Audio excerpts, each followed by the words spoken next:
एक बार फिर खुशामदीद आपको जरगे में। हमारे साथ हैं रेलवे के वफाकी वज़ीर जनाब शेख रशीद अहमद साहब। शेख साहब, ये अब ईद आ रही थी और उससे पहले पूरे रमज़ान में आप मुसलसल बुरी ख़बरें सुना रहे हैं कि ईद के बाद झाड़ू पड़ेगा, ये होगा, वो होगा। ये क्यों लोगों का आप सुकून बर्बाद कर लेते हैं? ये साले सुकून में है ही नहीं। इनका ख्याल है कब्र में जेबें लगी होंगी, उसमें लिखा होगा ये फ़लाने बैंक की चेक बुक है, ये फला इनका कफन जो होगा ना उस पॉकेट वाला होगा। मर गए साले जोड़ जोड़ के हराम की कमाइयाँ, मर गए साले औलादों को नवाजते। वो ठिप्पर किस्म के साले तरबूज किस्म के वो साले औलादें इनकी हैं जी, जिनके लिए सब कुछ छोड़ के जा रहे हैं। इनके तो आखिरी 5 ओवर हैं सब लोगों के। सो मैं तो इनको सच्ची बात बता रहा हूँ कि भाई इसका केस सीरियस है। किसका केस? शहबाज शरीफ का, हमजा शहबाज का केस सीरियस। अब तो शुगर का भी निकल आया, रमज़ान शुगर मिल में भी है। हाँ, तो ये सिर्फ इनके साथ होगा? आप कहते थे ना दोनों तरफ, तो कोई हुकूमती साइड पे भी? ऑफ कोर्स, सब मेरा मतलब है, वरना नैब पे बड़ी आवाज़ उठ रही है। 2 साल बहुत होते हैं नैब में आवाज़ उठने के। दोनों तरफ होगा। ये अब जो रिपोर्ट सामने आई है, ये तो थोड़ी है मेरा ख्याल है नहीं, ये तो थोड़ी है, लेकिन उस तोड़े में भी ये है कि भाई ज़्यादा हिस्सा वो तो हुकूमती साइड ने लिया है, खुसरो के भाई ने लिया है, जहांगीर तरीन ने लिया है। देखो, खुसरो को तो आप लोगों ने और रज़ाक दाऊद को आपने टारगेट बनाया हुआ है, हमने, और ज़हीर बाबर को। 3 बंदों को कोई मीडिया ऐसा नहीं है। अब वो खुसरो के भाई का हिस्सा है, खुसरो का तो नहीं है उसमें। सेकेंडली, ये तो जब शेख साहब इस तरह बात हुई थी जिस तरह आप कहें कि जी हम सलेमान शहबाज के मामले से तो देखिए, शहबाज शरीफ का कोई ताल्लुक नहीं। एज ए शेख रशीद समझता हूँ, जो आदमी अपने ज़मीर पे बोझ समझे कि मेरी वजह से इमरान खान के नाम पे हरफ आ रहा है, उसको वजारत छोड़ देनी चाहिए। तो आप नहीं समझते कि खुद? मैं नहीं कहना चाहता। मैं एज ए शेख रशीद अगर ये समझूं कि मेरा IPP में नाम आ रहा है, मैं एज ए शेख रशीद अगर ये समझूं कि मेरा नाम जनाब अली आ रहा है, डैम में आ रहा है, मेरा नाम चीनी में आ रहा है, एज ए शेख रशीद अगर मैं इमरान खान के साथ लायल हूँ, तो मुझे उसके पास जाके कहना चाहिए थैंक यू वेरी मच। तो फिर तो इमरान अकेला रह जाएगा। नहीं, अकेला नहीं रहेगा। ये नहीं, उस रिपोर्ट में तो देखें, ये है असद उमर ने जो दलाइल दिए हैं, इजाज़त दी है उसने एक्सपोर्ट की। कमीशन ने कहा है कि उनके देखो, असद उमर गलत आदमी नहीं है, मैंने उसको समझाया। देखें, मैं वाहिद आदमी था जिसने ECC में भी इख्तलाफी नोट लिखाया और कैबिनेट में भी लिखाया कि मत एक्सपोर्ट करो। सब्सिडी का तो हमें पता ही नहीं लगा साली ये कहाँ से निकल गई। आपने बताया मत एक्सपोर्ट करो, उस वक्त आपने कहा था ना, बिल्कुल ठीक है। उसके कैबिनेट में भी कहा और लिखवाया कि लिखे कि मैं इसके मुखालिफ। अच्छा, उसके बावजूद कमीशन ने अपनी रिपोर्ट में जब उन्होंने अपने दलाइल दिए हैं कि मैंने एक्सपोर्ट की क्यों तो कमीशन ने लिखा है कि उनके दलाइल नॉट कन्विंसिंग। यही अल्फाज एग्जैक्ट अभी मैं आपको दिखा देता हूँ। रज़ाक दाऊद के आर्गूमेंट के बारे में है कि उनके आर्गूमेंट नॉट कन्विंसिंग। देखें, तो ये तो मैंने कल कैबिनेट में कहा कि ये लोग चाहते थे कि चीनी के, नॉट एवरीबॉडी, रज़ाक दाऊद साहब के अलावा, असद क्लीन आदमी है, ये चाहते थे कि चीनी शुगर मिल के मालकान जो हैं वो ECC की मीटिंग में आके बैठ जाएं। मैंने कहा खबरदार, चोर और चौकीदार इकट्ठे बैठ जाएं। हम तो 7 नवंबर 68 से लड़ रहे हैं इन चोरों के खिलाफ, आप तो कल आए हैं। लेकिन चोरी का मौका देने वाले हीरो और चोरी करने वाले जीरो, ये कहाँ का इंसाफ? देखें, मैं इस सिलसिले में साफ़ी साहब आपके साथ, Imran Khan is a honest man. आप जो मर्जी उस पर इल्ज़ाम दे दें, असद स्ट्रेट फॉरवर्ड आदमी है, ठीक आदमी है। अगर होता ज़रा सी खराबी, मैं खुदा की कसम ज़रा भी आपके सामने ना कहता they are corrupt. Imran Khan clean headed आदमी है, गलतियां हो सकती हैं। ये सब्सिडी नहीं देनी चाहिए थी, ये एक्सपोर्ट नहीं देनी चाहिए। मैं ऑन ओथ ये कह सकता हूं कि इमरान खान ऑनेस्ट आदमी है और असद उमर भी ऑनेस्ट, लेकिन अपने साथ चोरों की सरपरस्ती तो करता है। गलतियां हो जाती नहीं, क्यों आपको पता नहीं था कि जहांगीर तरीन ये काम कर रहा है, खिसरो बख्तियार ये काम कर रहे हैं, ये शुगर मिल मालिकान ये काम कर रहे हैं, शेख रशीद क्यों मुखालफत कर रहे थे असेंबली में? आपको ये सब कुछ का पता था ना कि ये चीनी माफिया है।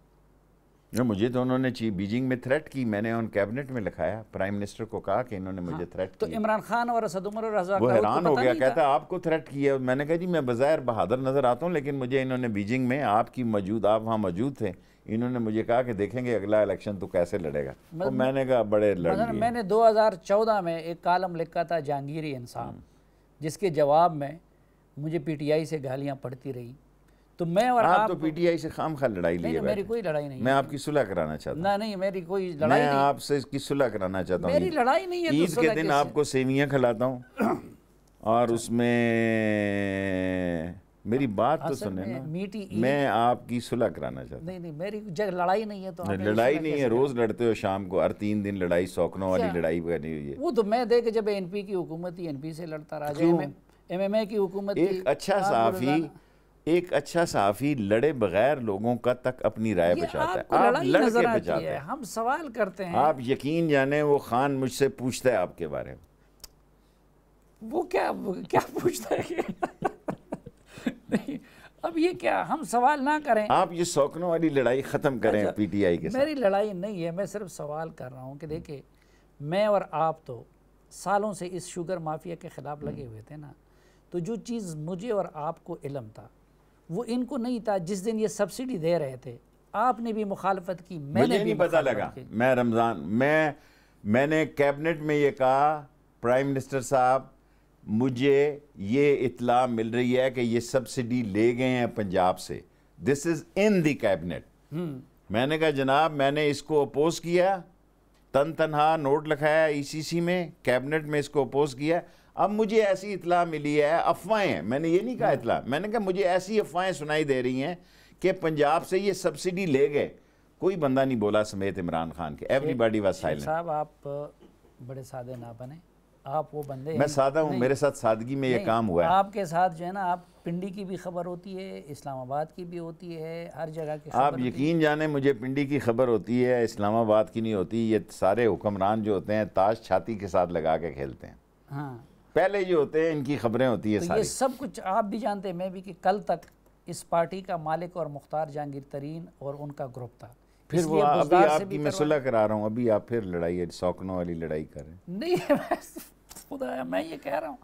अच्छा अब आप कहें कि इस पे मट्टी पाओ, बस जो अदालत फैसला करे, जो नैब फैसला करे, जो FIA फैसला। देखें, एक इस आपके लेवल के सहाफ़ी को ये कहना चाहिए कि भाई FIA इसकी सीरियस तहकीक करे, नैब इसकी सीरियस तहकीक करे, दूसरे इदारे तहकीक करें और जो बंदे इसमें मुलव्वस हों उनको टोंक दें।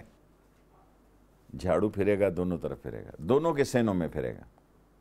अच्छा तो जब इधर झाड़ू फिरेगा और हुकूमत मसलन इसमें देखे, अभी आप चीनी पे आ जाएंगे। अच्छा नहीं, तो यही मैं कह रहा हूँ कि जब तो फिर मेरा सारा इंटरव्यू देने का क्या फ़ायदा? मैं आपकी कह रहा हूँ सुलह करो तुम फिर। अच्छा, नहीं मैं ये कह रहा हूँ कि ये जब इत्तेहादियों को छेड़ा जाएगा, वो तो जाहिर बात है, आप अगर सिर्फ अपोजिशन वालों को पकड़ोगे जिनकी मिले हैं, लूटा तो है ना कौम को बहुत बुरी तरह, शुगर माफिया ने बहुत बुरी तरह लूटा। तो आप अगर सिर्फ पीपल्स पार्टी और नून लीग के खिलाफ कार्रवाई करेंगे और हुकूमती साइड को बचाएंगे, तो फिर मैंने आपको इतनी पार्लिमानी अंदाज में कहा कि बीइंग शेख रशीद, अगर मैं देखूं कि मेरी वजह से इमरान खान पे हर्फ आ रहा है, तो मुझे एक अच्छी सी चाय पीते हुए उसके साथ उसको कहना चाहिए थैंक यू वेरी मच, मेरी वजह से आप एक दयानतदार की आदत हैं, आप पे हर्फ आ रहा है। अगर आप बुज़दार की जगह होते तो आप इमरान खान की खातिर इस्तीफा ना देते? देखें, बुज़दार उसकी चॉइस है, वो डसा हुआ था KPK में परवेज़ खटक से। मैं अकल की फिर वही बात कर रहे हैं ना, साफ़ी अंदर से निकल आएगा तो आप कहते हैं मैं अकलमंदों से मुखातिब हूँ, जाहिलों का मैं लीडर ही नहीं हूँ। शेख साहब आप कहते हैं डसा हुआ था। मैंने जब ये कह दिया KPK से डरा हुआ था तो मैं अकलमंदों से मुखातिब हूँ, मैं जाहिलों का लीडर नहीं हूँ, बेवकूफ़ों का। जिसको समझ आती है वो समझ जाए। अच्छा तो मैं ये कह रहा हूँ कि देखिए फिर वही बात आप ये कह रहे हैं आज तो देखें, वो KPK से डसा हुआ था, उसका वहाँ से रिच एक्सपीरियंस था, उसने अपना एक नया चेहरा, वो कौन था जो जब मैं इंफॉर्मेशन मिनिस्टर था, जो नए चेहरे मुतारफ़ कराया करते थे फिल्मों में, तब तो आप कहते थे ना कि नए चेहरे फिल्मों में चाहिए होती है, सियासत पे रही। उधर वो महमूद खान को ले आया, हालांकि परवेज़ खटक ने डबल किया था ना वो मामला। तो कामयाब जा रहे हैं, क्या है दोनों में। हाँ, लेकिन आप कह रहे हैं कि उधर के डसे हुए थे, तो मैं कहता हूँ डसना तो नहीं, उधर तो उन्होंने रिजल्ट डबल करके दे दिया था। वो जो भी था, जो उसने उसके बारे में देखे ना, एक चीज़ हमने शुरू में की है और सारे कौम के लिए कह रहा हूँ, ख़ास तौर पर आप लोगों के लिए कह रहा हूँ, जियो के लिए कह रहा हूँ, इसको आप अंडर एस्टिमेट कर रहे हैं। He knows each and everything. He is the most intelligent man I have ever seen in यही पावर। तो एक नुक्ता है जिस पे मेरा और आपका 100% इत्तेफाक है। सो इसको लोग समझते हैं ऐसे ही बोला सा है, सलवार कमीज पहनी हुई है, क्वाटी चप्पल पहनी हुई है। No no no no no no, this is not true. अच्छा, तो ये ज़्यादा होशियार प्राइम मिनिस्टर कामयाब होते हैं इस वक्त तो यही है, या बोले ज़्यादा कामयाब चलते हैं पाकिस्तान में? देखिए तो किस्मत की बात है ना, अगर किस्मत की इस वक्त तो मेरा मतलब है जिस तरह इसने क्राइसिस पे काबू पाया है, जिस तरह इसने इंडियन हैंडलिंग की है, कोरोना हैंडल किया है, जिस तरह इसने अदारों के साथ अपने तल्लकात जो हैं वो इस्तवार किए हैं। और देखें ना, अदारे तो सबके साथ होते हैं, इदारों के साथ मामला ठीक चल रहा है। ठीक चल रहे हैं। ये भी आपकी गलतफहमी में सबकी दूर कर दें। देखें, अदारों का काम है कि सबके साथ बना के रखें, लेकिन हुकूमत के साथ ज़्यादा बना, और हुकूमत के साथ अदारों के तल्लकात ठीक है। और ये जो हर हफ्ते अफवाहें छोड़ देते हैं कि जनाब ये हो गया, वो कुछ नहीं हो रहा। तो ये शहबाज शरीफ ने जो इतनी ताबेदारियाँ कर ली, तो उसने कुछ अपने मामला ठीक नहीं किए या आप? Every day is not Sunday ना, हर रोज़ तो इतवार नहीं होता। सो आदमी देखे ना, एक वक्त उलट भी पड़ जाता है ना। शहबाज शरीफ ने गलती की आके, और मैं तो उसको टीवी पे कह रहा था मत आना, मैं ओनली पॉलिटिशियन था जो कह रहा था कौम को ये आ रहा है और ये बेवकूफ़ी करेगा आके। नहीं, इस मरतबा तो उनके साथ नवाज शरीफ और मरियम भी ऑन बोर्ड है, क्योंकि मरियम भी खामोश है। मैं नहीं, वो तो बहुत पहले की खामोश है। नवाज शरीफ तो इतना वो क्या होता है कि प्रवोक होने वाला है कि वो बोलता जाएगा, क्योंकि जो वो सोच रहा था वो नहीं हुआ। यहाँ कोई नेशनल गवर्नमेंट, वो समझ रहे थे यहाँ लाशों के अंबार लग जाएंगे, यहाँ जनाब अली कैद पड़ जाएगा, कब्रें थोड़ी पड़ जाएंगी, ये संभाल नहीं सकेंगे। इनको ये नहीं समझ आई कि कोरोना के सारे सेटअप के पीछे आर्मी का सेटअप है।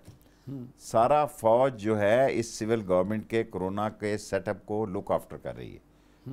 और वो जो ये सोच के आए थे कि यहाँ लाशें उठाने वाला और नहलाने वाला कोई नहीं मिलेगा, और ऐसा नहीं हुआ। नहीं, लेकिन उससे पहले नवाज शरीफ और वो जिस तरह गए और मरियम जिस तरह खामोश रही, तो कुछ तो सब सेटलमेंट है, सब सेटलमेंट है, कोई शक नहीं है। अगर मैं तो बोलता हूँ और उसकी सजा भुगतता हूँ। अच्छा, इनकी सेटलमेंट हो चुकी थी? मेरा मतलब है ये प्लेट्स ऊपर और नीचे जिस तरह आप सारे टीवी दिखा रहे थे, आप भी सेटलमेंट का हिस्सा थे। आप भी उस मेजर पिक्चर का प्रोजेक्ट हमें का, तो जो ये यास्मीन राशिद और वो जो रिपोर्ट देती थी तो हम उसको वो ये नहीं ये किसने करवाया ये सब कुछ, ये ड्रामा? इतना बोला नहीं है तो सलीम साफ़ी, तू रोटी को चोची नहीं कहता तो ना, मैं बोला हूँ। तो जिनको आप बहुत ज़्यादा होशियार समझते, तो इमरान खान साहब, इमरान खान के साथ भी हाथ हो गया। अच्छा, ये नवाज शरीफ के बाहर भेजने मामले में इमरान खान के साथ भी हाथ? उसके अपने डॉक्टर ने में रिपोर्ट दे दी कि प्लेटें ऊपर नीचे हो रही हैं, स्टॉक एक्सचेंज की तरह। उसके बाद तो कोई प्लेट ऊपर नीचे नहीं हुई। अब शहबाज की उसको समझ आ गई, उसने कहा बच के ना जाए। मरियम की उसको समझ आ गई, उसने कहा ना जाए। अच्छा, नहीं जाएगी बाहर, नहीं जाएगा शहबाज शरीफ। लेकिन नवाज शरीफ को भिजवाने के मामले और फ्लैट्स के इमरान खान के साथ भी हाथ हो गया है, मेरा ख्याल है। और ये करने वाले कौन थे? भाई शरीफ से लोग होते हैं, आप जैसे गैर बुजुर्ग से वो उसके होते हैं। नाज़रीन, एक मुख्तसर सी ब्रेक और उसके बाद आएंगे तो शेख साहब से ज़रा मुस्तक़बिल के बारे में भी कोई पेशन गोइयाँ जाननी है कि कोई अच्छी ख़बरें भी हैं या कि नहीं। एक मुख्तसर से वक्फे के बाद।